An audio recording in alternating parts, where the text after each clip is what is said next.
यह कहकर अपनी असमर्थता व्यक्त करते हैं कि अभी सूची जब बनेगी तब आपका नाम पर विचार किया जाएगा। प्रधान जी लोग इस बात को जानते हैं बहुत भली भांति। तो आज वो समय आ गया है कि वो हम सूची जो सेट डेटा 2011 के आधार पर बनी थी आवास प्लस, उसको अपडेट करने जा रहे हैं।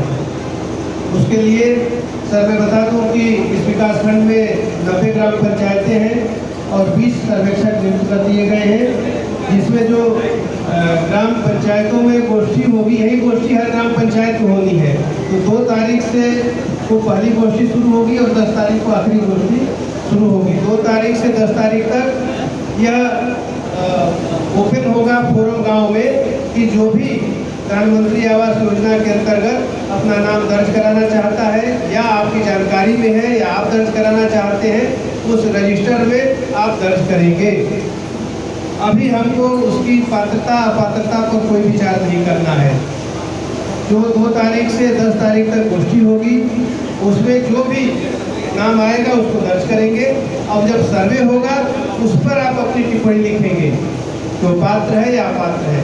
तो यह इससे व्यापक प्रचार प्रसार होना है।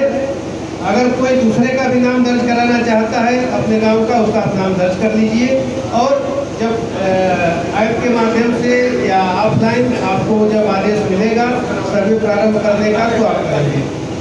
निश्चित रूप से पीडी साहब ने इस योजना के बारे में बताया कि किसको आपको शामिल करना है, किसको नहीं करना है। आवश्यकता पड़ेगी तो हम लोग फिर आपके अलग से रिगरस ट्रेनिंग कर लेंगे। लेकिन इस गोष्ठी का उद्देश्य यह है कि जनता में व्यापक प्रचार प्रसार हो कि यह जो हमारी बहुप्रतीक्षित सूची है वो अपडेट होने जा रही है और इसमें आप बढ़ चढ़ कर अपनी हिस्सेदारी का परिचय दें। तो इन्हीं सबको मैं समझता हूँ यहाँ पर मैं बैठता हूँ, ऐसे हफ्ते में 10 दिन में कोई इस तरीके का व्यक्ति यहाँ तक आता है। और फिर DDO साहब ने भी कहा कि हम लोग गाँव जाते हैं तब भी समस्या आती हैं। हमारे प्रधानमंत्री तो भी रोज ये समस्या झेलते हैं, तो ये पक गए हैं, ये आराम से टहला देते हैं लोगों को। जब आते हैं तुम्हारा काम आ जाएगा बनवा देंगे, मजबूरी भी है। लेकिन हम लोगों के सामने समस्या है कि हम एक तो हमारी आदत में नहीं है। माननीय विधायक जी या माननीय सांसद जी के अगर कोई पहुँच जाता था तो वहाँ से ही पता जाता था कि इसका जो है आवास के बारे में देख लें। और जब हम लोग सूची में नाम ना होने के कारण फिर उसमें असहाय हो जाते थे। और मैं तो अक्सर सबसे कही देता था भैया आप दौड़ मत लगाइए, जब सूची बनेगी तब जो है आप इस पर ध्यान रखिए। क्योंकि पहले तमाम ऐसे छूट गए लोग और कुछ हमारे राजनीतिक कारणों से, कुछ हमारे सेक्रेटरी वर्गों की लापरवाही से भी कुछ ऐसे परिवार छूटे जो पात्र होते हुए भी हमने पात्रों को कर दिया।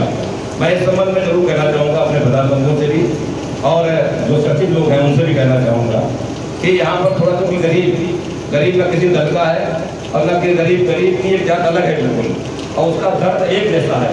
उस दर्द को आप महसूस जरूर करें और महसूस करने के बाद निर्णय लें। हमें राजनीति करने के लिए बहुत मुद्दे हमारे पास हैं, हमें अपना चुनाव या अन्य चीजें करने के लिए बहुत तरीके हैं। उन तरीकों का हम लोग इस्तेमाल भी करते हैं, राजनीति भी करते हैं। लेकिन यहाँ पर राजनीति से हट करके, क्योंकि ये जिस वर्ग को दिए जाने की बात की जा रही है, वो पात्र लोग जो है वो वास्तव में एक तरीके से उन्हें आज़ादी का भी एहसास नहीं हो रहा है। जो इस तरीके के लोग जीवन यापन कर रहे हैं, हम आपको कहीं कहीं जिम्मेदारी में है, पढ़ते हैं, अधिकारीगण हैं, तो हम लोगों को शायद वो चीज़ें समझ में नहीं आ रही हैं। लेकिन एक वही जो कहा जाता है कि जाके मायल हो बीमारी सो का जाने पीठ बढ़ाई, तो हमें वो बीमारी शायद नहीं मिली उतनी। लेकिन गरीब का दर्द महसूस करने की जरूर कोशिश करें। और टेक्निकल आधार पर कई जगह हमारा जो एक इशू रहता है कि हमारे कई जगह टेक्निकल इशू फंस जाते हैं कि साहब इनका छोटा सा दीवार बनी हुई है, हम नहीं दे पाएंगे। अलग पीढ़ी सर ने बहुत क्लियर किया, हमारे पास समाधान करने का रास्ता भी हम खोजते हैं उसमें। तो ये करना, हाथ जोड़ के बढ़ना, ये सब करना बंद करें। और हमारे अधिकारीगण है पर जरूर मॉनिटरिंग करेंगे कि इस तरीके की भावना से इस सूची में कोई काम नहीं करेगा, ना कोई सर्वे करेगा। इस तरीके से विस्तृत रूप से ये सूची बननी चाहिए, जिससे कि आने वाले समय में भले हुए जो फंसे लगे, हम 1 साल में दे पा रही सरकार, 2 साल में दे पा रही, अलग विषय है, लेकिन कम से कम उसको लाइन में हम खड़ा कर दें, ये हमारे लिए जरूरी है। यही केवल निवेदन आप उससे करना चाहता हूँ। और इसमें ज़्यादा से ज़्यादा गाँव में इसका प्रचार प्रसार भी हो, जिससे कि पहले तो कई बार ये रहता था। आज मैं धन्यवाद दूंगा अपने जनप्रतिनिधियों का भी और अपने अधिकारियों लोगों का भी कि अभी सूची शुरू नहीं हो पाई, लेकिन आपने बैठक करके जनगणना का काम शुरू कर दिया। लेकिन अधिकांशता जो सूची जो पहले से ही मैं देखता रहा हूँ, अधिकांशता सूची बनती है और टारगेट मिल जाता है कि फला तारीख तक आपको क्लोज करनी है। तो उसमें भी आपाधापी में ना तो एट ए टाइम प्रधानमंत्री नहीं बता पाते हैं और ना उसका वो हुआ था, उस कारण से भी कई जगह बगैर किसी उसके दुराग्रह के भी हमसे गलतियाँ हो जाती हैं, उसका भी परिणाम को झेलना पड़ता है। इस बार बहुत अच्छी बात है कि हम प्रचार प्रसार करके गाँव गाँव सूचनी बैठक करके और लोगों को जागरूक करके कि जिससे कोई बात न छूटे। और कबीरदास जी ने कहा है कि दुर्बल को न सताइए जाति मोटी है। तो बहुत से उदाहरण हमारे यहाँ पर सामने, बहुत ज़्यादा समय नहीं लूँगा, अपना समय अपना वरिष्ठ जनप्रतिनिधियों को देता हुआ और आप सभी को बहुत बहुत धन्यवाद देता हुआ माननीय विधायक जी का, माननीय जिला पंचायत जी का स्वागत करता हुआ, अभिनंदन करता हुआ और अपने मुख्य पदाधिकारी महोदय जो समय निकाल करके और पीडी साहब जो यहाँ पर एक गर्मा रही स्थिति में इस बैठक को और मजबूती से देने के लिए आपको बना रहे हैं। आप सबका भी आभार व्यक्त करता हुआ अपनी बाड़ी को काम देता हूँ।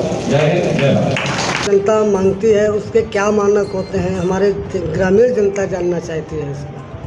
मानक इसमें ये है कि जो हमारे बेसहारा इनको आश्रयहीन परिवार है जी, उनको चयनित करना है। सरकार की ये मंशा है। सरकार ने अभी 2024-25 से लेकर 28-29 तक पूरे भारतवर्ष में 2 करोड़ आवासों का आवंटन किया है। इसमें से 60 लाख आवास प्रतिवर्ष बनेंगे। 5 साल में 2 करोड़ आवास हमको बनवाने हैं।